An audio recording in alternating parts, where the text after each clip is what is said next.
நாட்டுக்கோழில ஒரு தம் பிரியாணி கீரி சம்பாரிச்சையும் போட்டு வாங்க தம் பிரியாணி செஞ்சு காட்டுறேன். வாங்க சாப்பிட்டு பார்க்கலாம்.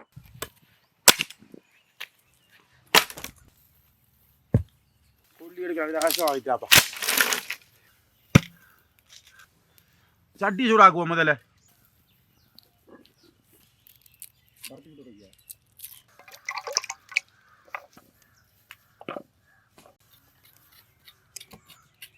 சட்டி நல்லா சூடாயிட்டு காஞ்சி வச்சு வறுத்து எடுப்போம்.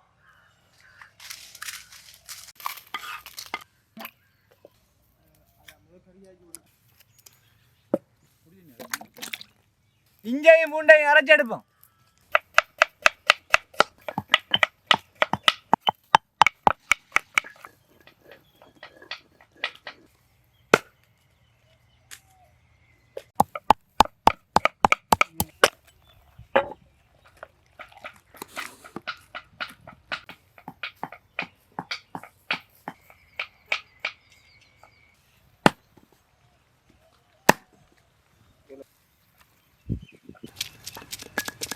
இதே கொஞ்சம் பார்த்து கொள்ளுங்க, இதே கொஞ்சம் தட்டிடுங்களா.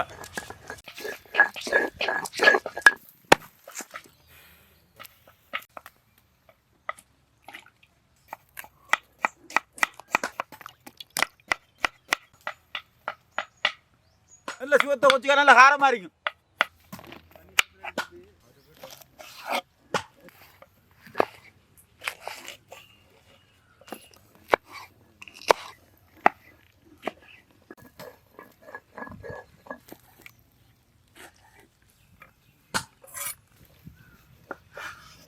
இதுதான் கோழிட்ட இதயம்.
சந்தோஷமா கலவிடாமே.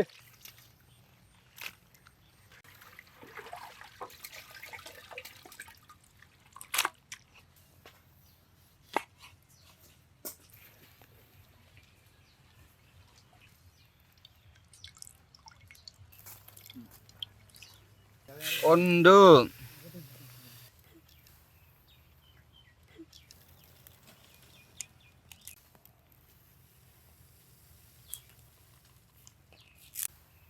முட்டி ஃபுல்லா ஃபுல்லா ரெண்டு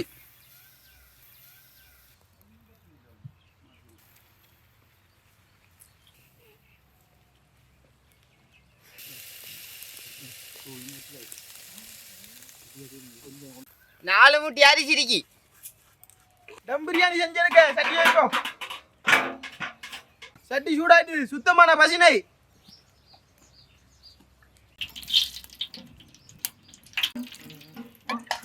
சுத்தமான தேங்காய் எண்ணெய். நெய் சூடாயிட்டு கடுகு அதோட பட்டை வகைகளை சேர்த்துக்கொள்வோம். வெங்காயமும் பல கொச்சிக்காயும் சேர்த்துக்கொள்வோம்.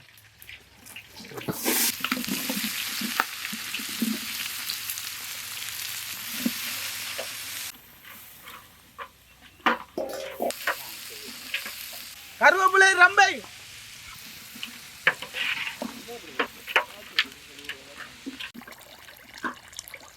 அரைச்சி வச்ச இஞ்சி பூண்டு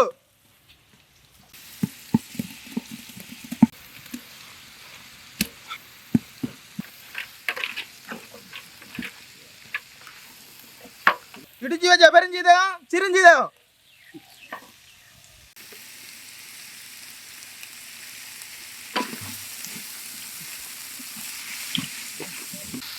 வச்ச மிளகு தூள்,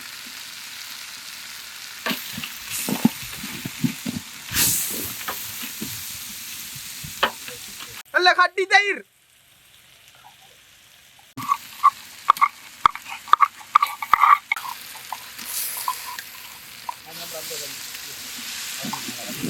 வெட்டி வச்ச கறி கொச்சிக்கா,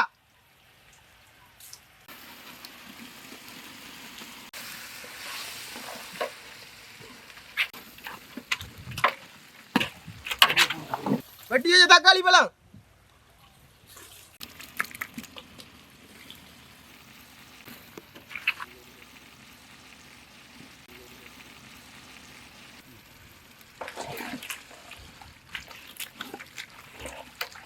அரைச்சி வச்ச மஞ்சள் மல்லி கொச்சிக்கா,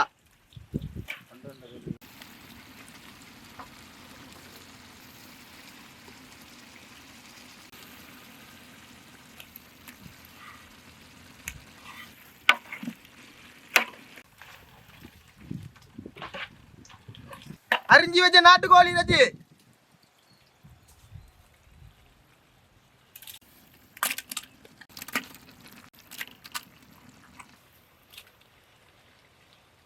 கல்லுப்பு,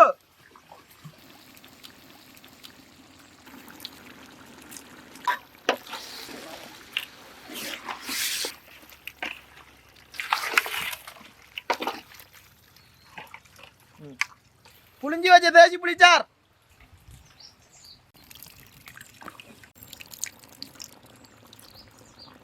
இந்த முட்டியால 4 முட்டி கீரிச்சம்பா அரிசி எடுத்திருக்கோம். இதால 6 முட்டி தண்ணி ஊற்றி வச்சாதான் சோறு பதமா வரும்.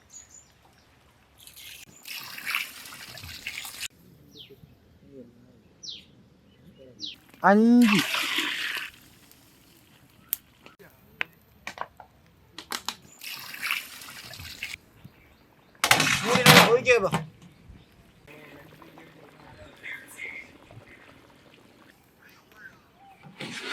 நல்லா கொதிச்சுது, தண்ணி நல்லா கொதிச்சுது. கழுவி வச்சு அரிசி சேப்பம்.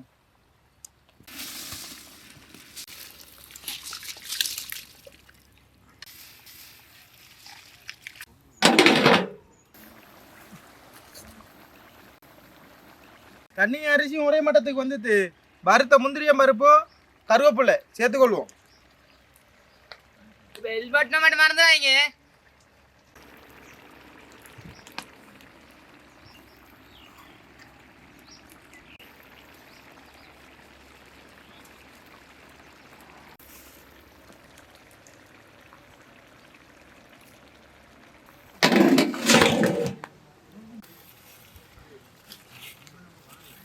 கீழ் நெருப்பை குறைச்சி மேல தணலை போட்டு அமுல வச்சதுனால அமண்டு பதமா வரும்.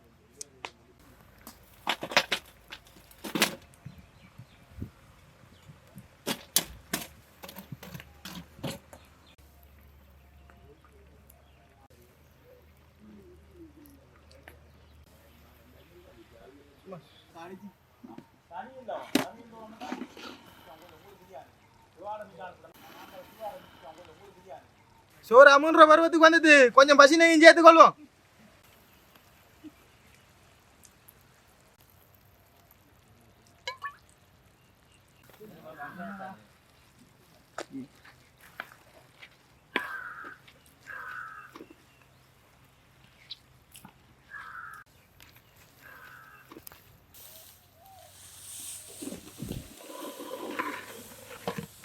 நல்லா மூடி தம் பண்ணி வைப்போம்.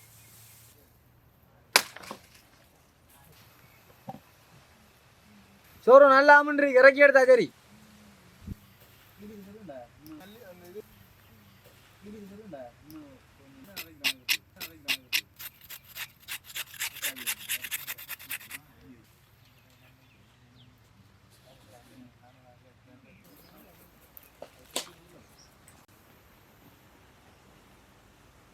பெங்கர்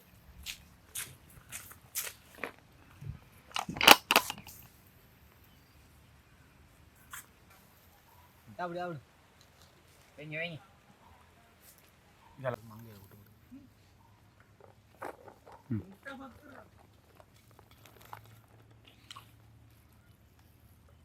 பாவம் இரு சாப்பிடு இரு. பசியோட நிக்க. நெய் ஊத்தி சமைச்ச சோறு நல்ல வாசனை அறிக்கி. டம் பிரியாணி சட்டப்படி செஞ்சிருக்கா. நல்ல சுவையா இருக்கு. தம் பிரியாணி நல்ல சுவையா இருக்கு. தம் பிரியாணி தம் பிடிச்சி சாப்பிட்றோம். நாட்டுக்கோழி தம் பிரியாணி நாட்டுக்கோழி முட்டையோட சாப்பிட்டா தனி ருசியா இருக்கு. அது கீரி சம்பா அரிசி லாக்கணும்.